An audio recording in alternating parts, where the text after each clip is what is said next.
Hello, how are you going?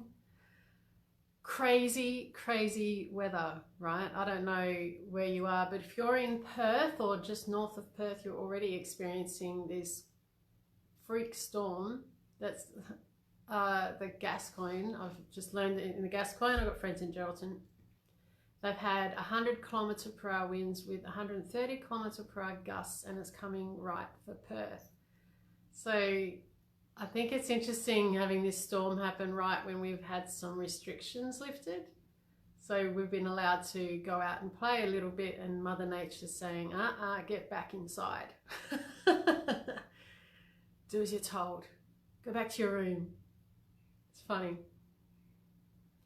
And on the restrictions and COVID and that sort of thing, I was talking to someone who said that things will go back to normal, and I sincerely doubt that.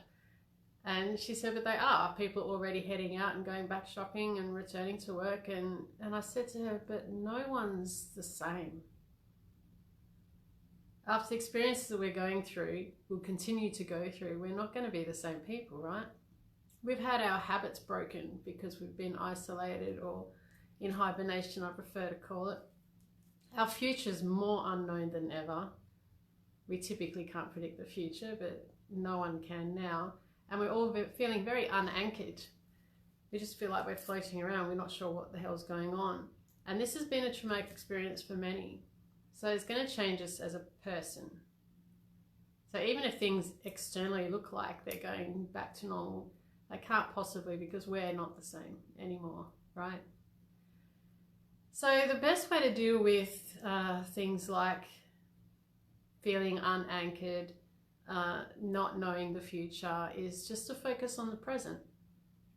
The more present you are, the more you'll be able to handle the situation, because you're only focusing on the now and not worrying about the future or worrying about the past. So the best way to be present is to meditate, of course, is to spend time in nature. Obviously, we won't be doing that in Perth today or tomorrow.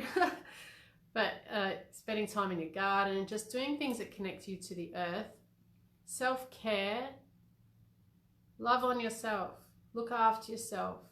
Look after yourself, body, mind, and spirit. If you're in the healthiest possible state, physical health and mental health, you can handle anything, right? Or you can handle it better at least. So make sure you're looking after yourselves, please. Do things that you enjoy when you can. Be present.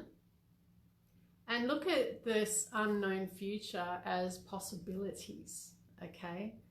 All these doors have never been opened before opening. People are looking at different ways to do their businesses. Everything's changing, and it's offering us opportunities to learn more about ourselves. It's teaching us what to be more grateful for, right? We're appreciating things that we took for granted before. And we're all experiencing personal growth on one level or another, whether you're aware of it or not, because you're learning more about yourself while you're having to spend more time with yourself. And even if you are in the essential services, everything around you is still different. You're still having to think about how you do things, that the way we used to do them isn't working anymore. So we're all getting personal growth out of this. So there are positives, okay? So please meditate, spend time in nature, look after yourselves, and I'll see you next week. Bye.